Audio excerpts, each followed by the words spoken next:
Engineer ಕಚೇರಿ ಮುಂದೆ ಮದ್ಯದ ಅಡ್ಡ. ಬಿಯರ್ ಬಾಟಲ್ಗಳ ರಾಶಿ, ಕಣ್ಣು ಕಿವಿ ಮುಚ್ಚಿಕೊಂಡ ಅಧಿಕಾರಿಗಳು.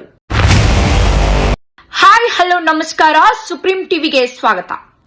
ಸರ್ಕಾರಿ ಇಂಜಿನಿಯರ್ಗಳು ಕೆಲಸ ಮಾಡುವ ಕಚೇರಿಯ ಮುಂದೆ ಮದ್ಯದ ಬಾಟಲ್ಗಳ ಮಹಾಪರ್ವತ.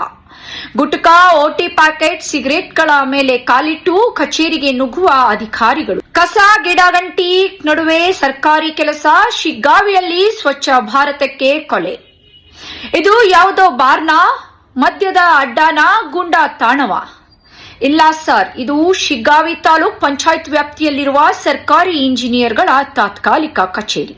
ಕಚೇರಿಯ ಮುಂಭಾಗವೇ ಮದ್ಯಪಾನ ಮಾಡುವವರ ಅಡ್ಡೆಯಾಗಿ ಮಾರ್ಪಟ್ಟಿದೆ. ಬಿಯರ್ ಬಾಟಲಿಗಳು ರಾಶಿ ರಾಶಿಯಾಗಿ ಬಿದ್ದಿವೆ. ಓಟಿ ಪ್ಯಾಕೆಟ್, ಗುಟ್ಕಾ, ಸಿಗರೇಟ್ಗಳು ಎಲ್ಲೆಂದರಲ್ಲಿ ಚೆಲ್ಲಿ ಹೋಗಿವೆ.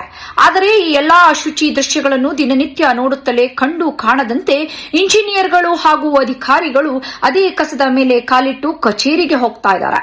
ಇದು ನಿರ್ಲಕ್ಷ್ಯವೇ ಅಥವಾ ಸರ್ಕಾರದ ಆಸ್ತಿಗೆ ಮಾಡುತ್ತಿರುವ ಸ್ಪಷ್ಟ ಅವಮಾನವೇ?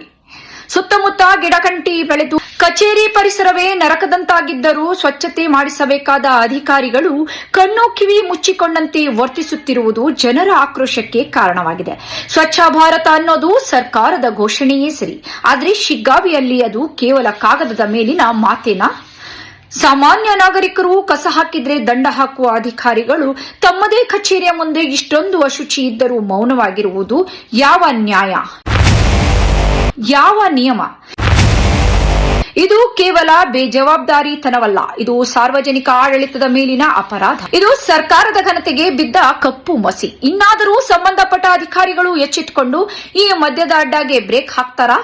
ಕಚೇರಿ ಪರಿಸರವನ್ನು ಸ್ವಚ್ಛಗೊಳಿಸ್ತಾರಾ ಅಥವಾ ಜನರ ಆಕ್ರೋಶ ಸಿಡಿಯುವವರೆಗೂ ಕಾಯ್ತಾರಾ? ಈಗ ಎಲ್ಲರ ಗಮನವು ಶಿಗ್ಗಾವಿ ತಾಲೂಕ್ ಪಂಚಾಯತ್ ಅಧಿಕಾರಿಗಳ ಮೇಲೆಯೇ. ವರದಿ ಶಿಗ್ಗಾವಿಯಿಂದ HN ಮಂಜುನಾಥ್.